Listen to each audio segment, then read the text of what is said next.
Hello po ma'am, saan po kumukuha ng reference sa mga topics niyo po? Hi teachers, our future LPTs, kumusta? Kumusta? Okay, maraming ang nagtatanong sa atin kung paano gumawa ng lesson plan. Ano ba yung ginagawa natin, DLL or DLP? Paano natin malalaman kung ano yung ituturo natin para sa linggong ito, ano yung sa susunod? Saan tayo kumukuha ng topic? At saan tayo kumukuha ng mga reference or yung mga ginagamit nating panturo? At sasagutin ko po yan. But I will answer this question po based on my experience. And of course, gagamitin ko po yung subject ko po tinuturo.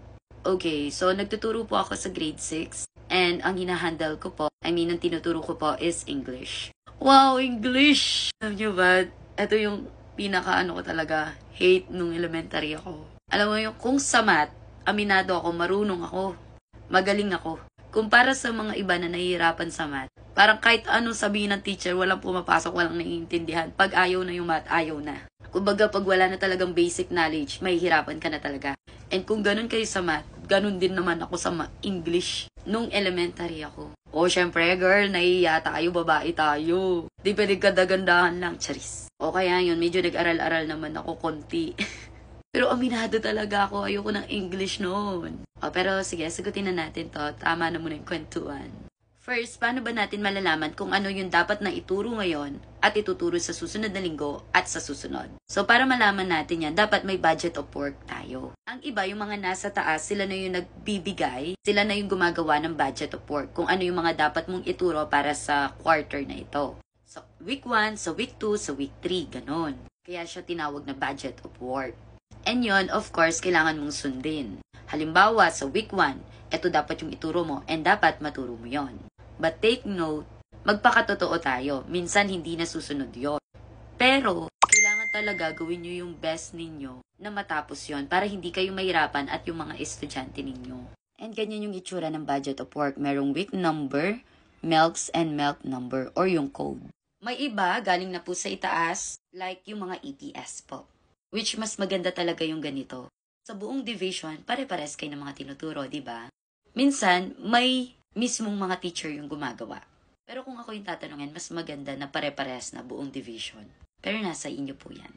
Next, paano naman natin malalaman para sa mga walang budget of work na hindi sila ginawan, walang provided na budget of work? Para malaman nyo kung ano yung ituturo para sa quarter na ito, dito nyo naman po makikita yung mga topic, MELCs, yung content standard, performance task, performance standards, dito nyo po makikita sa curriculum guide.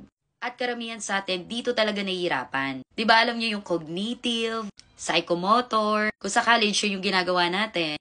Pero kapag nagtuturo na tayo, ito lang talaga, content standards, performance standards, standards, and learning competencies or yung MELC.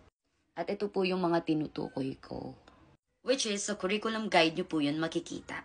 Kaya siya tinawag na curriculum guide. Nandun yung mga content standard, performance, learning competencies or MELC, at yung content na ituturo ninyo. Next, ano naman yung mga reference ko? Depende yan sa atin. Kung tayo yung mismo yung gagawa, pwede po kayong tumingin sa mga libro po natin. Halimbawa po ako, grade 6. Titingin ako ng learning textbook.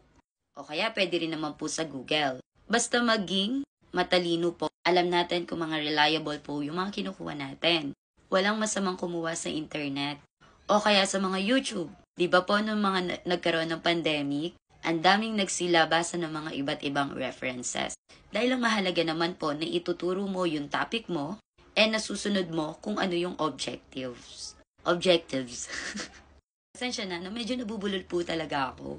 Dahil kasi naiya ako pag pinapakita ko yung brace ko. O talagang bulol lang talaga ako. Sometimes, kapag nagmamadali, kinakabahan kasi ako sa inyo char. And ako naman, may reference akong ganito. Minsan kasi may mga division office na nagbibigay na ng raw DLP. Kaya hindi talaga ako nahirapan. Sa mga tulad na ganito, downloadable naman po yung mga iba, hanapin nyo po. Pwede po sa Google. O kaya sa YouTube. At tulad po nito, ito po yung sinasabi kong raw DLP. And i-edit na lang yon. Kung sa tingin mo, hindi pa kaya ng mga estudyante mo, pwede mo namang i-edit or mag-adjust ka. Dagdagan mo pa yung mga activity mo o palitan mo yung mga tanong. Nasa iyo na yon as a teacher. Kasi ikaw ang nakakaalam ng mga learning styles and kakayahan ng mga estudyante mo. Huwag niyo pahirapan yung sarili ninyo. Yun lang ang masasabi ko. Kasi alam mo, kahit napakaganda ng content mo, Nasa atin pa rin yan, the way we speak, the way we teach, our style of learning. Kahit kasi anong galing mo, kahit gaano mo kaalam ang topic, kung di mo makukuha ang interes ng mga estudyante mo, wala rin.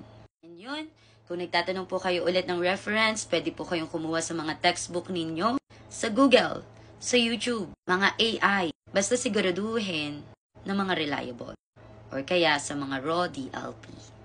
At yun lamang po. Thank you po. By the way, pangungunahan ko na kayo. Kung magtatanong kayo sa akin ng mga lesson plan, hindi ko pa po as in mabibigay sa inyo. Minsan kasi, hindi naman po talaga sila akin. Magtatanong muna po ako kung pwede ko po silang i-share din sa inyo. Kung ako itatanungin nyo, gusto kong i-share sa inyo, of course. And I hope you learn something. Char! At yun lamang po. Thank you po.